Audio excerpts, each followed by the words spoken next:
I'm addressing you today on the injustice of the treatment of historians past, male historians particularly, it may be noted, male Protestant historians, who have condemned Charles I as a no-good king with a pumped-up idea of his divine right of kingship, which, far from being the case. Firstly, every king believed they had a divine right to rule, but he was not overwhelmed with this zealotry. Far from it. He wanted to do splendid things for the kingdom. On his first day of, well, let's talk about his coronation first, because that's magical. He was meant to be crowned alongside, in 1626, alongside his new bride, Henrietta Marie, in 1626, a year from her first arrival, when she arrived from France, from the Palace of the Louvre to St. James's Palace, which is just down here. And as the crowds were assembled outside, anxious to catch a glimpse of their pretty new 15-year-old queen.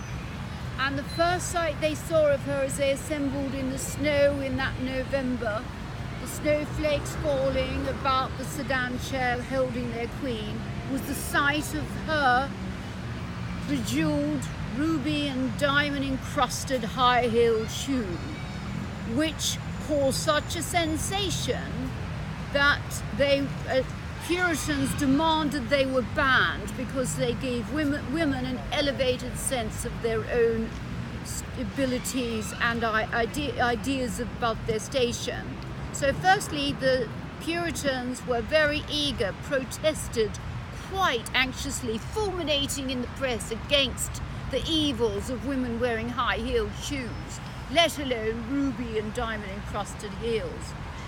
On the other hand, the women of the kingdom and many short men felt entirely differently about these copines, as these wicked, treacherous articles were called, and they couldn't wait to catch sight of them and purchase some of their own. And over the next year, in fact, both sedan chairs and high heels became de rigueur for every girl and boy of every class in town.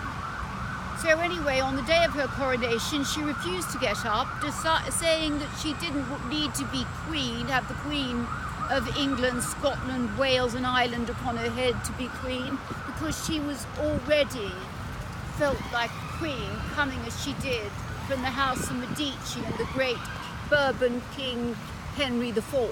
So she got out of bed and spent the day with her girlfriend Artemisia, the artist Artemisia Gentiletti, painting the backdrop for the palace of the festivities, the banquet, the masque that was to be held that night. And there was such outrage across the kingdom that the queen was too hoity-toity. Indeed, she was a Catholic. She should think herself grateful to be offered the crown of the three kingdoms. The impertinent article. So she was condemned again by the Puritans as insulting their kingdom.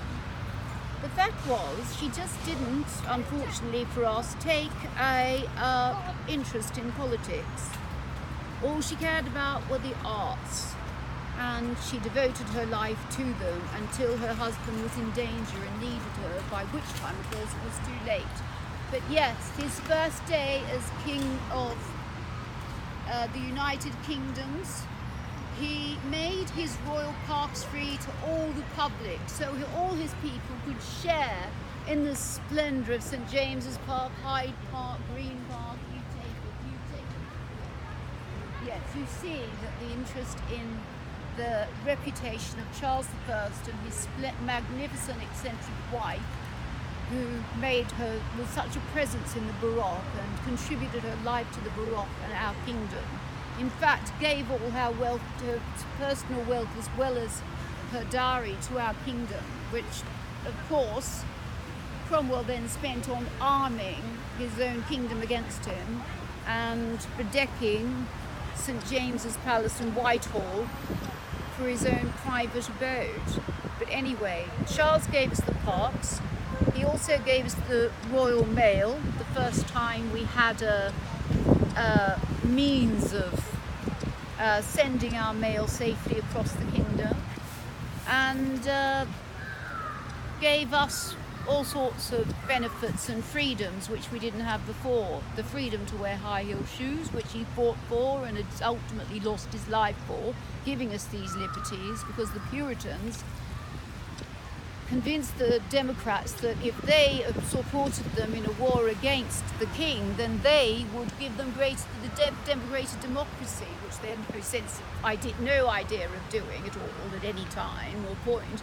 But born-again Christians, as they were, could be considered, the Puritans believed that the second coming was imminent, 1666 to be precise, that anything they did